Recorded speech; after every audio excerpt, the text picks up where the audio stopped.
So I know we're going to talk about this Laney thing, but Yeah. what pedals are you into at the moment?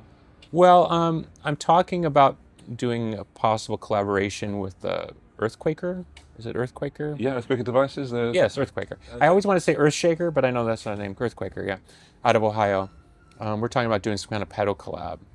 So I've kind of been diving down the pedal rabbit hole again to kind of see what's out there. And yeah, and there's a lot of interesting stuff out there, you know, because when we started using pedals in the early 90s, I mean, your choices were pretty slim. Absolutely. You know, there was the standard, everybody had Boss pedals, and then we started playing things like vintage big muffs and stuff like that.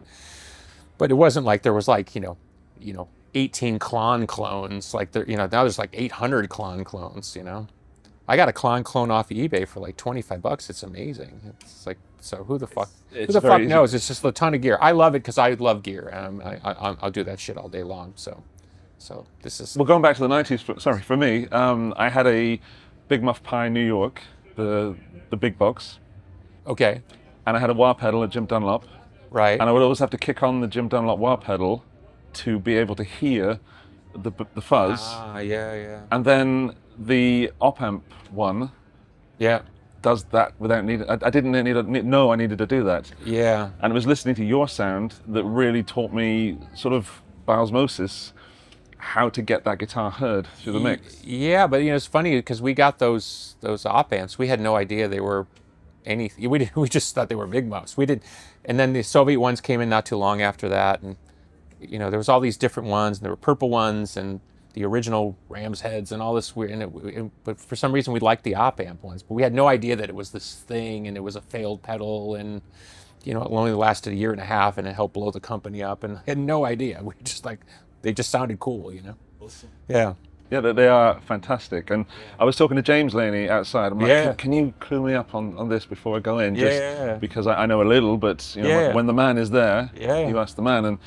And so he told me that you're kind of sort of into amp distortion. You have a huge rig, and I've seen you play live, and I've seen the rig, or at least some of it. Yeah. And now we're talking this relatively tiny little box. It's actually kind of funny. It's half my rig. It's half my current rig. In my current live rig, all real heads. I use an NAMM Pete as a head switcher. So I have Karsten's Empire, I have Karsten's Grace, I have Karsten's Cathedral, and then I have a Supergroup amp. Those are my 4 amps live. And so I just switch between the 4 amps because playing all that different type of Pumpkins music over 30-something years, there's a lot of different tones I'm chasing. So this is actually half my rig. So you got the Karsten's Grace, which I developed with Brian Karstens in Chicago. He came to me and said, "You've never done a signature amp. Would you do one?" And I said, "I don't think so, because every time I've tried, it's been a disaster." He said, "What's always been the issue?" I said, "Never enough gain for me." And he built me an amp that actually had enough gain. So that's the Karsten's Grace. Think like a super high jacked Brown sound, if you know what I mean by the kind of the 70s sound. And then the classic Tony Iommi supergroup sound. So there it is in a box, and you can choose between. It's a 60-watt head, but also has 6 digital cabinets out, and one of the cabinets is mine.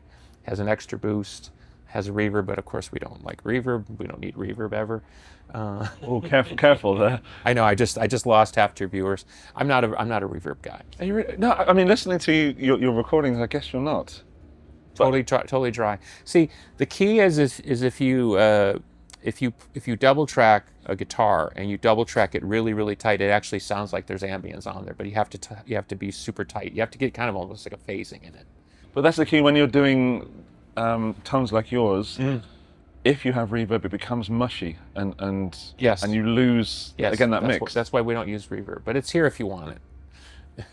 I kind of never want to use it now. I know I'm going to get one of these to play, and I'm going to take that knob off. I might disconnect. No, when he brought me in to kind of critique the product development, they were really cool about it because they took some of my advice. But I was like, can we put in like another gain stage here? Like some kind of square wave fuzz? Can we do something here? But they said actually most guitar players want reverb. I would agree with that statement. Yeah. I'm now thrown a little bit. I've blown my mind that I've never noticed that you're dry. Yeah, almost 95% of the time, always dry. Because I said your tone, your playing, your records have really influenced my playing, which I didn't notice until about 10 years ago. And I was a huge Nirvana fan back in the 90s. I wasn't so much a Smashing Pumpkins fan. I think I was a little bit too young. Yeah. I'm 44 now, but Nirvana were everything to me. Yeah, well, one of the great bands. I mean, what's not to like? And then I grew to appreciate. I mean, I didn't like Johnny Cash. I didn't like Jimi Hendrix, so I was an idiot, you know. So I've grown to enjoy music that I should have enjoyed back then, or should have taken advantage of. Yeah, but that's what being young is about. It's like you kind of stand hard on your choices, and later you kind of admit, well, I actually do like the Spice Girls or something. And it's like we all have those moments. I did like the Spice Girls. Yeah.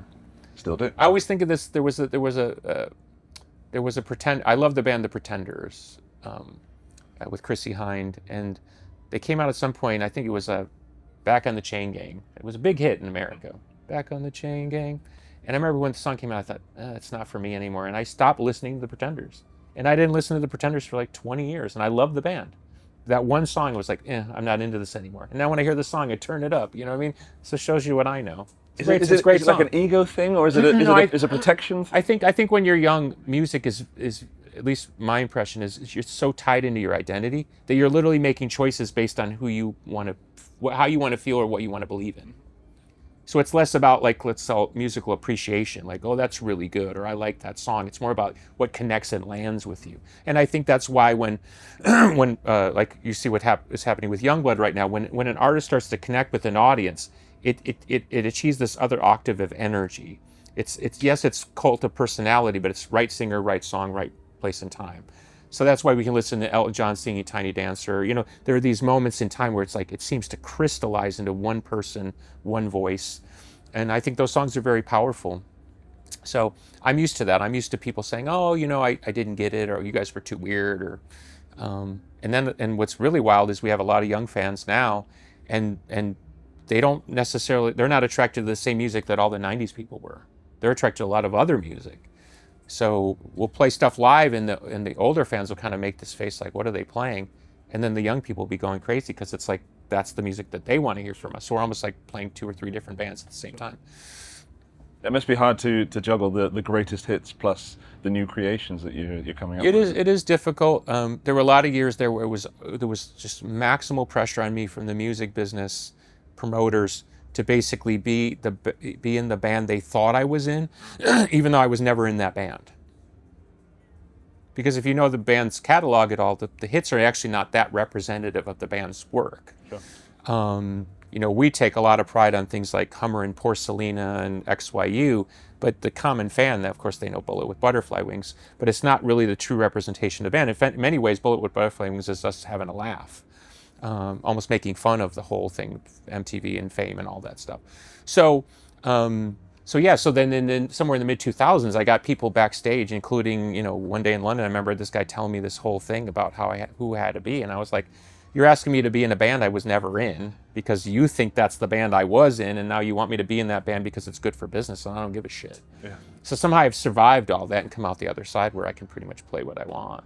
But I am happy to play those songs because it's, you know, after 30 years or 25 years, you realize they do have kind of a unique staying power. Yeah.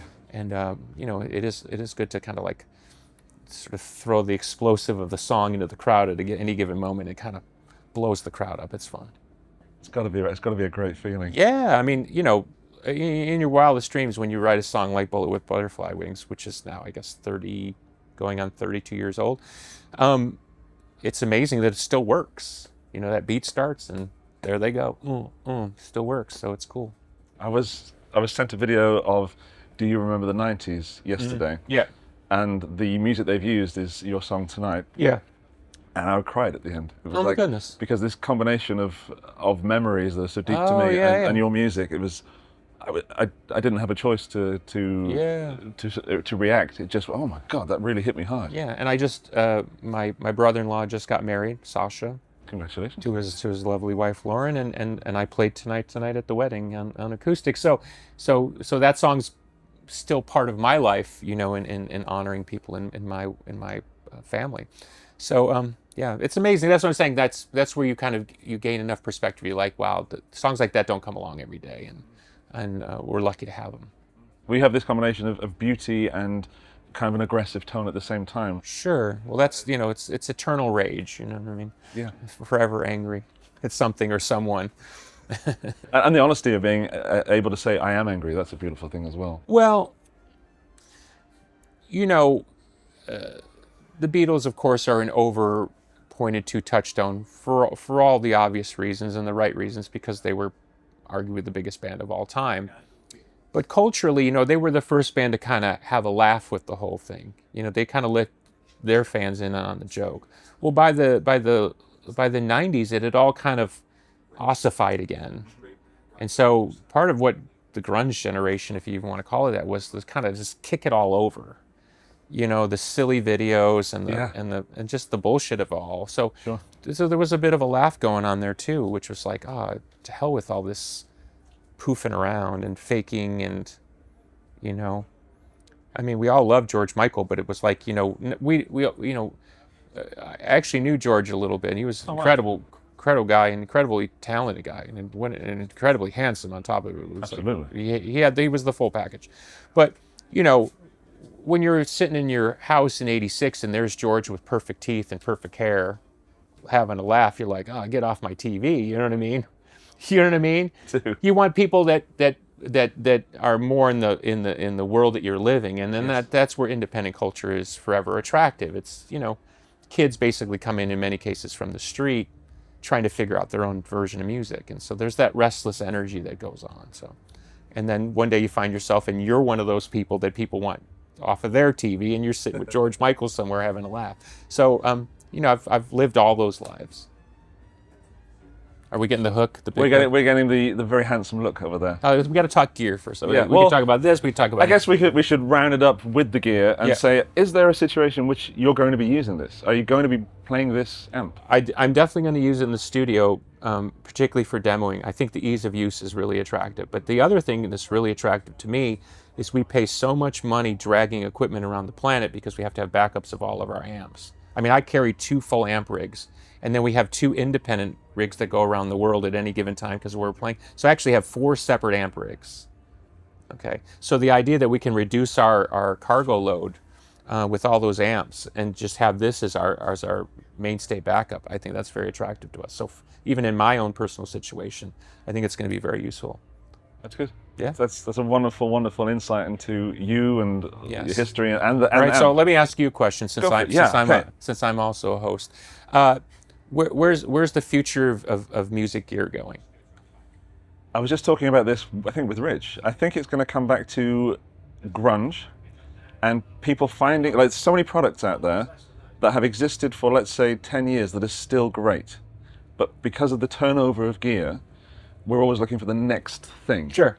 So there's going to be someone out there who's going to get a pod, Generation 1, and they're going to be making stuff like that, and it's going to be retro. I see. So you think it's going to be retro, like a retro futurism? Yes, absolutely. That's what I think is going to happen. Oh, interesting. It's going to be cheap, and then it's going to come back with power chords and octave chords, and there's going to be some kid somewhere who's just picked up a guitar, and they're going to change the world with it. We'll start here. It's a pleasure to talk to you. Thank you so much. All right, well, there's another video somewhere. There's links to this and links to this wonderful man elsewhere. Thank you for watching.